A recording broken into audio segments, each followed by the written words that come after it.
신앙 고백드립니다. 전능하사 천지를 만드신 하나님 아버지를 내가 믿사오며 그의 아들 우리 주 예수 그리스도를 믿사오니 이는 성령으로 잉태하사 동정녀 마리아에게 나으시고 본디오 빌라도에게 고난을 받으사 십자가에 못 박혀 죽으시고 장사한 지 사흘 만에 죽은 자 가운데서 다시 살아나시며 하늘에 오르사 전능하신 하나님 우편에 앉아 계시다가 저리로서 산 자와 죽은 자를 심판하러 오시리라. 성령을 믿사오며 거룩한 공예와 성도가 서로 교통하는 것과 죄를 사하여 주시는 것과 몸이 다시 사는 것과 영원히 사는 것을 믿사옵나이다. 아멘. 찬송가 438장 찬송가 438장입니다.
내 영혼에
높은 산에 거친 돌에 조망이나 궁궐이나 내 주 예수 오신 것이 구원이라 하늘나라 할렐루야 찬양하세 내 모든 죄 사함받고 주 예수와 동행하리 구원이라 하늘나라. 우리 하나님 말씀 시편 52편입니다. 시편 말씀 52편 1절로 9절이죠. 시편 52편입니다.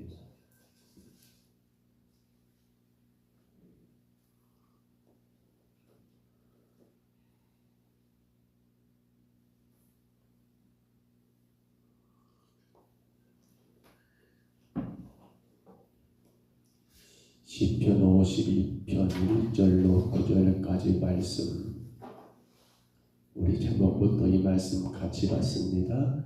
다윗의 마스길 인도자를 따라 부르는 노래. 에돔인 도액이 사울에게 이르러 다윗이 아히멜렉의 집에 왔다고 그에게 말하던 때에, 포악한 자여 내가 어찌하여 악한 계획을 스스로 자랑하는가. 하나님의 인자하심은 항상 있도다. 내 혀가 심한 악을 꾀하여 날카로운 삭도같이 간사를 행한도다.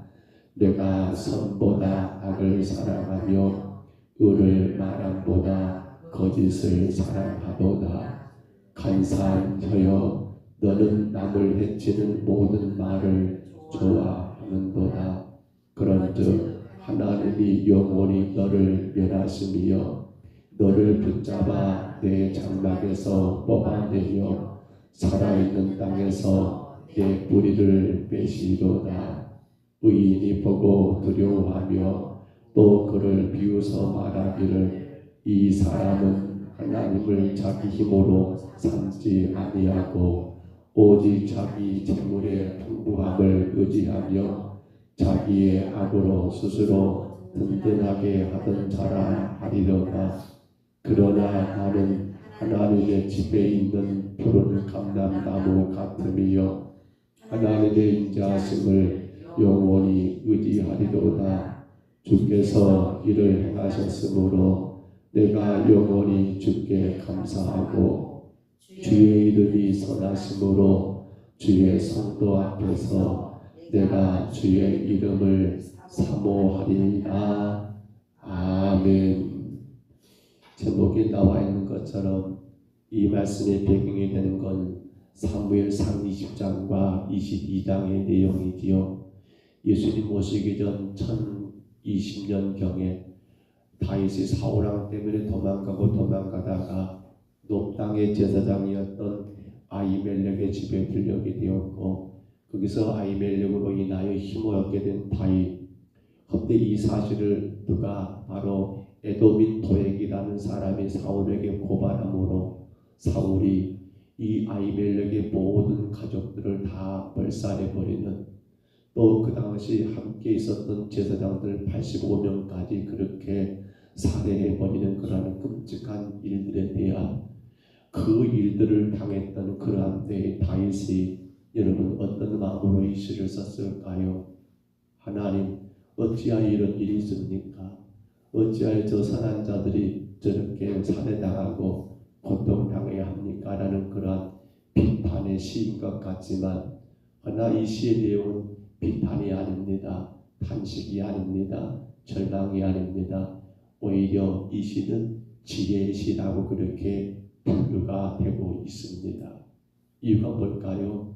그 어마어마한 일들을 겪었던 다윗이 여러분 그러한 도액에 대하여 저 나쁜 사람, 저 나쁜 놈하고 그렇게 그를 비난하고 그를 하나님 앞에 고발하는 그러한 내용이 아니라 오히려 다윗은 이 상황에서 뭘 보는 겁니까?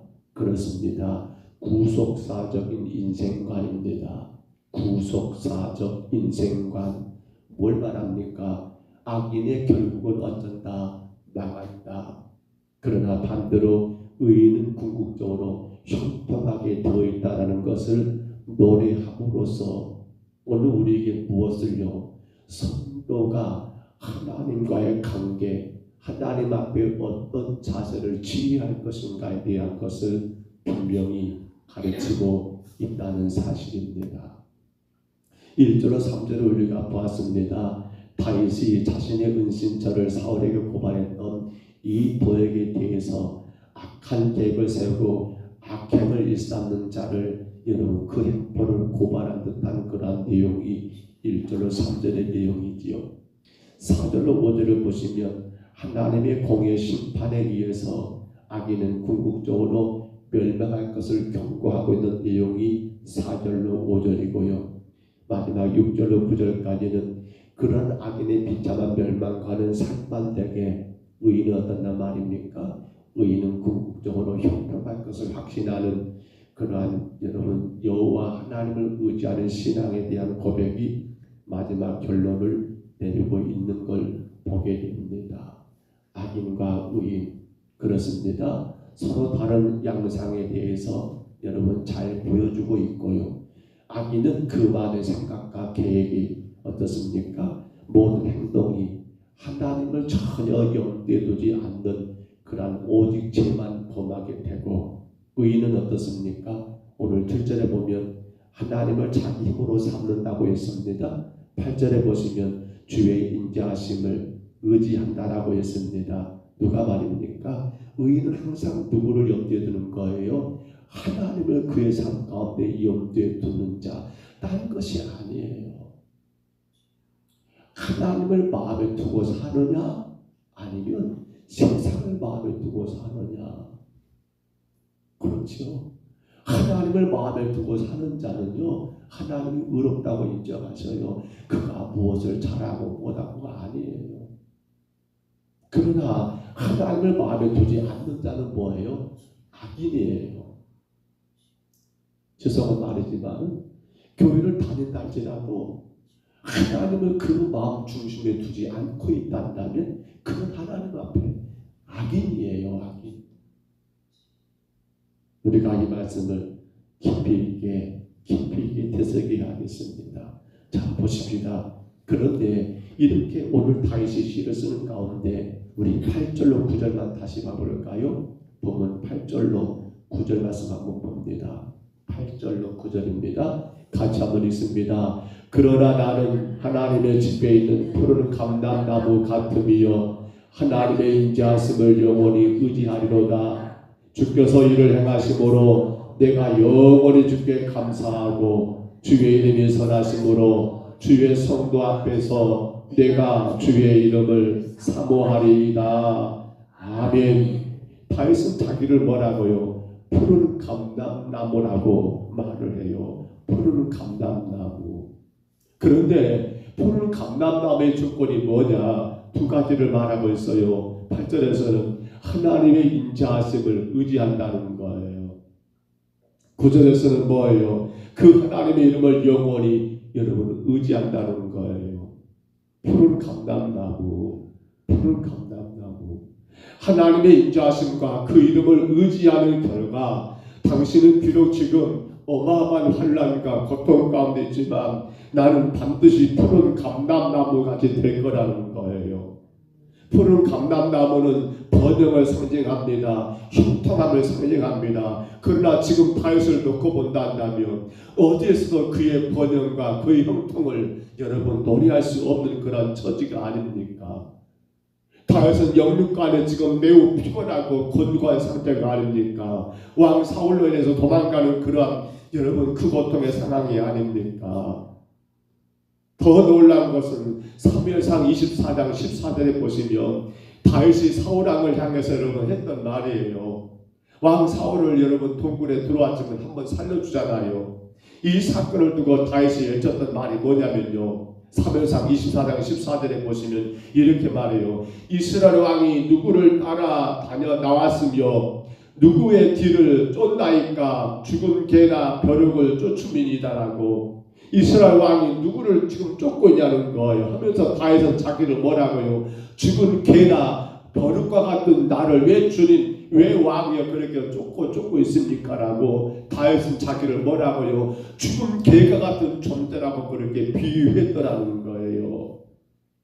그만큼 지금 다윗의 상황은 푸른 감람나무라고 말할 수가 없지 않습니까? 나무로 말하면 다윗은 이미 어떻게 돼버린 거예요? 줄기가 다 말라버렸고 가지는 다 꺾여버렸고 아무것도 쓸모없는 그런 나무와 같은 상태가 아니냐는 거예요. 근데 다윗은 선을 해요. 지금 그 상황에 선을 하고 있어요. 뭐라고요? 나는 푸른 감람나무입니다라고. 나는 푸른 감람나무같이 될 거라고. 그 이유가 뭐라고요? 하나님의 인자하심과 하나님의 이름을 의지하기 때문이라고 다윗은 분명히 인정하고 있더라는 사실입니다. 여러분, 다윗의 결과가 어떻게 됐어요? 맞지요? 그는 푸른 감람나무가 됩니다. 어마어마한 번영과 형통을 누립니다. 이스라엘 역사상의 가장 위대한 성군으로 태평성대를 누렸던 가장 강력한 왕이요 가장 위대한 왕으로 추앙받는 푸른 감람나무 같은 그런 왕이 되었더라는 겁니다. 어떻게 말입니까? 하나님의 인자하심, 하나님의 이름을 의지하는 그 신앙. 이걸 다시 말하면 뿌리를 어디 내리고 있는 거예요? 뿌리를 세상이 아니라 하나님께 내리고 있었던 구름터기 같은 다윗이었더라는 사실이에요. 우리는 늘 고민합니다. 인생을 어떻게 살아야 잘 사는 것인가? 어떻게 해야만 이 세상에서 그래도 잘 살았다라고 말할 수 있을까? 그게 안타까운 건 그러다 보니까 자꾸만 뿌리를 하나님께 내리기보다 세상에 뿌리를 내리기를 원해요. 사람과의 관계, 내게 허락된 그 어떤 상황과 환경들, 그러다 보니까 정작 하나님께 인정받는 사람이 아니라 사람들에게 인정받아야 하고 남들에게 존경받아야 하고 남들이 나를 알아줘야만이 마치 내 삶이 그런 대로 되는 것처럼 우리는 착각에 빠질 때가 많지 않는가 모르겠어요.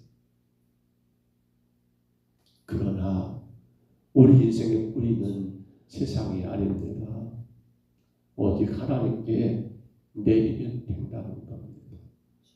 죽은 개 같은 다윗이 어떻게 푸른 감람나무가 됩니까?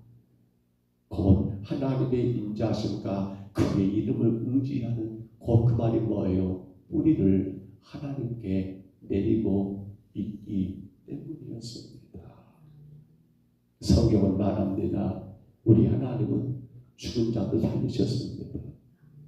에스겔 골짜기에 마른 뼈들도 생명이 돌아오게 하는 놀라운 능력을 행하셨습니다. 그래서 시편 기자는 시편 1절 3절이었죠. 1편 3절에서 뭐라고 합니까? 그는 시냇가에 심은 나무가 철을 따라 열매를 맺으며 그 잎사귀가 마르지 아니함 같으니 그가 하는 모든 일이 다 어쩐다라고요? 형통하리라. 푸른 감람나무예요. 그가 누굽니까? 그렇습니다. 여호와의 율법을 즐거워하고 그 율법을 주야로 묵상하는 자, 그의 삶의 뿌리를 하나님께 내리고 있는 자, 하나님의 인자하심과 그의 이름을 의지하고 붙드는 자예요. 말씀을 맺습니다. 오늘도 우리 하루를 또 살아갑니다. 우리는 어디에 뿌리를 내리고 있습니까? 하나님의 인자하심. 그래요. 사실은 우리가 깨끗하고 우러운 건 아니에요. 다만 그분의 인자하심만을 바라보는 거예요. 우리 힘으로 여러분 세상을 감당할 수 없어요. 그래서 우리는 누구의 이름을요? 오직 하나님의 그 능력의 이름만 의지하는 것뿐이에요. 지금 내 삶 가운데 이것이 안 되고 저것이 안 되고 이런 것이 저런 것이 혹은 권고하고 힘들고 어렵다 할지라도 글쎄요. 그 과정을 겪기는 참 힘드시겠죠. 그런데 저는 이렇게 말하고 싶습니다. 그래도 괜찮더라고요. 다만 내가 그 어떤 상황에도 내 인생의 뿌리, 내 삶의 뿌리를 어디에? 바로 하나님의 인자하심, 하나님의 그분의 이름에 의지하는 하나님께 내리고 있다는 성도는 뭐라고요? 그렇습니다. 구속사적 인생가이라고 해서요. 앞서 제가 서론에서 그렇습니다. 하나님은 그를 누구라고 인정해요?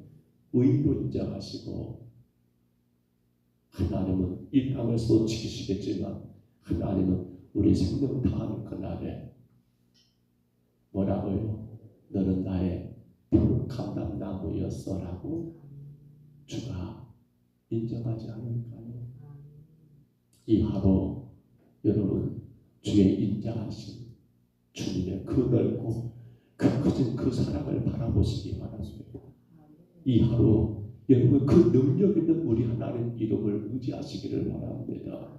그로 인하여 어떤 상황에도 세상에 뿌리 내리지 마시고 육신에 뿌리 내지 마시고 오직 하나님께 뿌리 내리는 푸른 감람나무로 살아가시기를 주의 이름으로 축복합니다. 주의 이름으로 축원합니다. 우리 하나님 아버지, 너무도 억울하고 너무도 괴롭고 죽은 개 같은 자기를 그렇게 뒤쫓는 사울을 바라볼 때 이해가 되지 않고, 그러한 사울에게 당신을 도왔던 제사장들과 그의 모든 일가족들을 고발함으로 몰살당하게 하는 그라는 끔찍한 일을 겪어낸 다윗이지만, 그로 인하여 탄식하고 고통하며 괴로워하는 것이 아니라 구속사적 인생관을 가지고 푸른 감람나무, 오직 하나님의 인자하심과 능력의 그 이름을 의지함으로 말미암아 하나님께 뿌리 내렸던 다윗의 위대한 신앙의 모습을 오늘도 우리에게 말씀하시니 감사합니다. 주여, 연약한 저희들 이 땅에서 오직 하나님께만 뿌리 내리게 도와 주옵소서.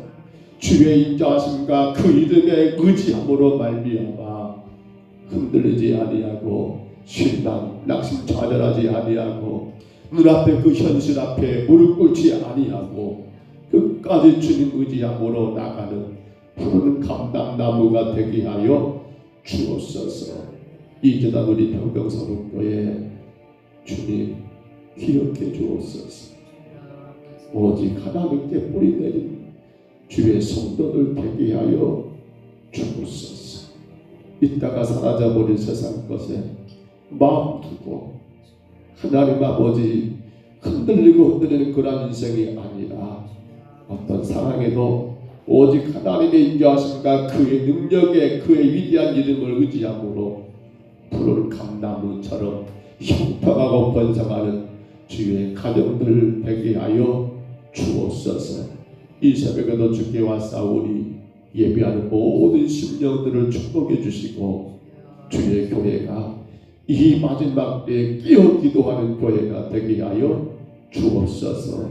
인도하심을 감사하고 예수님 이름으로 간절히 기도하옵나이다. 아멘. 하늘에 계신 우리 아버지여, 이름이 거룩히 여김을 받으시오며 나라의 임하옵시며 뜻이 하늘에서 이룬 것 같이 땅에서도 이루어지이다.